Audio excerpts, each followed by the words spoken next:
A few years ago, I couldn't stand being alone. It felt like I was missing something, like I needed a relationship to feel whole. But then something shifted in me, and instead of chasing, I started pausing.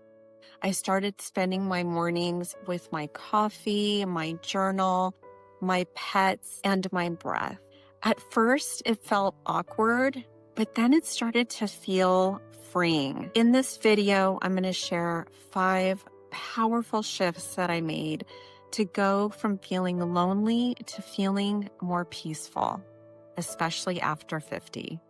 The first thing that I shifted was I started to spend more time with myself, to reconnect, which is something that I hadn't done in a really long time, if ever. I started to integrate the mind, body, spirit connection and incorporate self-care rituals as much as possible. So I was eating better. I was starting to move in ways that really nourished my body, such as rebounding. I got myself a vibration plate.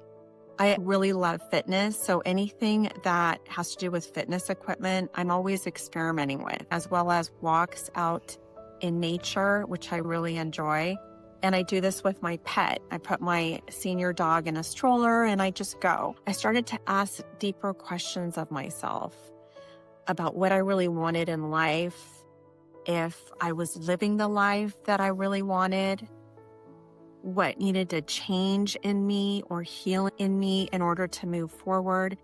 The second thing that I started doing was to enjoy my own company and to step into my full authenticity. I think for a long time in my life, I was moving to the positive of situations really quickly without really allowing myself to feel true feelings of certain events that would happen. So for example, let's say with the job layoff that I recently had, I would immediately move into, oh, I'm going to be okay. It's going to be okay. And I would basically bypass the emotions that were there. They were raw and real. And sometimes I would ignore them for the sake of just being positive. So I guess some people are calling it positive toxicity. I was one of those people for a long time. I wouldn't allow myself to be real with uncomfortable emotions. So this alone time is allowing me that space to be real with myself about how I feel about certain things, certain relationships, about experiences that I could have learned from or that I'm now learning from, which feels so empowering and so liberating. The third thing that I did, which is another powerful shift, is in that space of getting to know myself and having that alone sacred time. It's like I opened a portal, a vessel, to really allow God's presence to flow within me.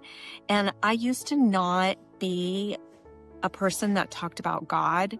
I used to use words like universe or the divine, and I still may say those words, but I've really embraced the word God as like this universal, beautiful energy that connects us all. And that's what came through for me in this alone space that I've been in, having a deeper relationship with God in a way that I haven't had before. And it feels so incredibly liberating.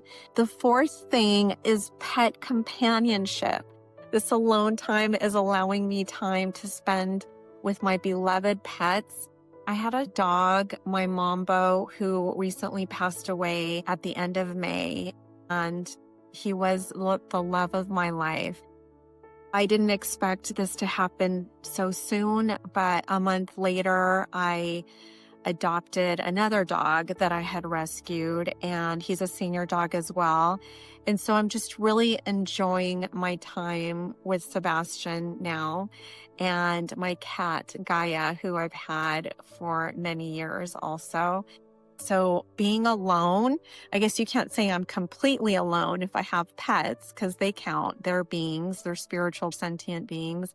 And fifth, it's also allowing me time to spend with my aging parents. So if I was in a relationship or if I was completely active socially, maybe I wouldn't have the time or make the time if my values weren't aligned, which alone time has helped me get really clear with what I value and how I want to spend my time. And so being 10 minutes away from my parents so that I'm able to assist them with whatever they need while they're in this stage of life is really something that I know I will never regret.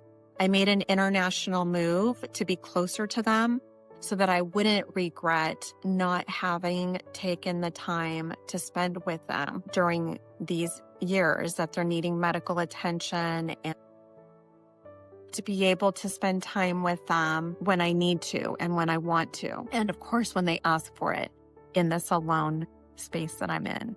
What's one thing that you've learned about yourself when you've spent time alone so that no one else feels lonely in their solitude?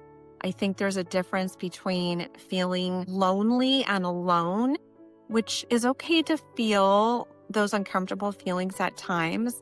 But I think it's even more important to not allow yourself to wallow in that and find ways to find that solitude as a sacred time for yourself.